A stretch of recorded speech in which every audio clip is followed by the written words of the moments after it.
எல்லோருக்கும் வணக்கங்க. இன்றைக்கி நம்ம சேனல் அடுப்படியும் அகிலமும்ல சாட்டர்டே லன்ச் ஸ்பெஷல் என்னன்னு பார்க்கலாம்.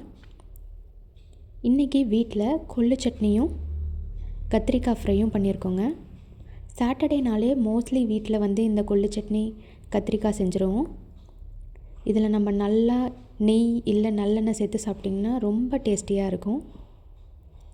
அதே மாதிரி இந்த கத்திரிக்காய் கொஞ்சம் நம்ம ஒரு பவுடர் அரைச்சி சேர்த்துருக்கோம். அந்த மாதிரி நீங்கள் செஞ்சிங்கன்னா ரொம்ப டேஸ்ட்டாக இருக்கும். வாங்க இது எப்படி செய்கிறதுன்னு பார்க்கலாம்.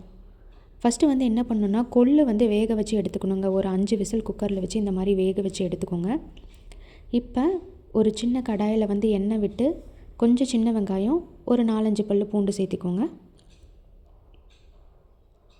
இதோட 4 காஞ்ச மிளகாய் சேர்த்துக்கலாம். தேவைக்கேற்ற மாதிரி கல்லுப்பு சேர்த்துக்கோங்க.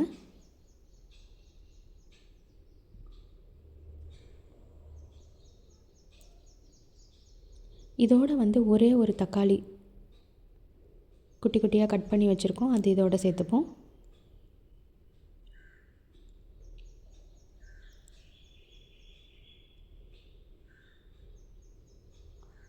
இதோட 4-5 சின்ன மிளகு போட்டுக்கோங்க. அதோட ஜீரகம் கொஞ்சம் சேர்த்துக்கலாம்.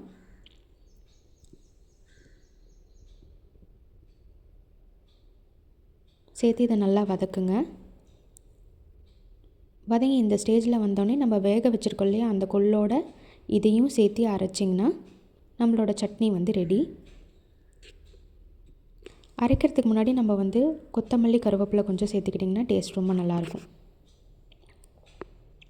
இப்போ நம்ம கத்திரிக்காய் ஃப்ரை எப்படி பண்ணுறதுன்னு பார்க்கலாம். ஃபஸ்ட்டு இதுக்கு கொஞ்சம் கடலக்காய் பருப்பு இருக்குது இல்லைங்களா, அதை இந்த மாதிரி ட்ரை ரோஸ்ட் பண்ணுங்கள்.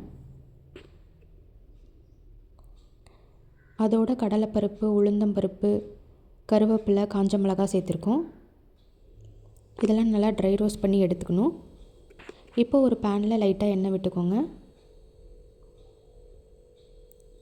எண்ணெய் விட்டுட்டு இதில் தாளிப்புக்கு நம்ம வழக்கம் போல் கடுகு, கடலைப்பருப்பு, உளுத்தம்பருப்பு, கருவேப்பிலெலாம் சேர்த்துக்கலாம். பெருங்காயத்தூள் கொஞ்சம் சேர்த்துணுங்க. இதுக்கு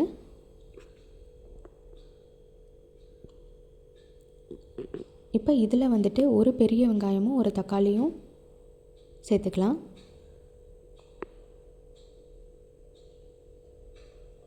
தேவையான அளவு உப்பு சேர்த்துக்கோங்க. கொஞ்சம் மஞ்சத்தூள். இது நல்லா வதங்கணுங்க. இதோட நம்ம கத்திரிக்காய் சேர்த்துப்போம். இதில் 3 கத்திரிக்காய் அளவு சேர்த்துருக்கோம்.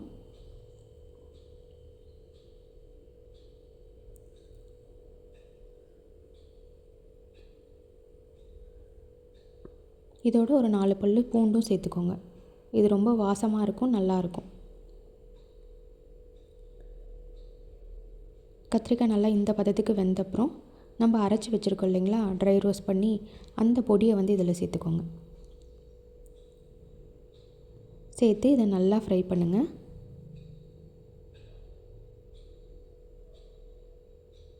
அந்த பொடி இதில் நல்லா மிக்ஸ் ஆகணும். ஃப்ரை பண்ணிட்டிங்கன்னா நம்மளோட கத்திரிக்காய் ஃப்ரை ரெடி.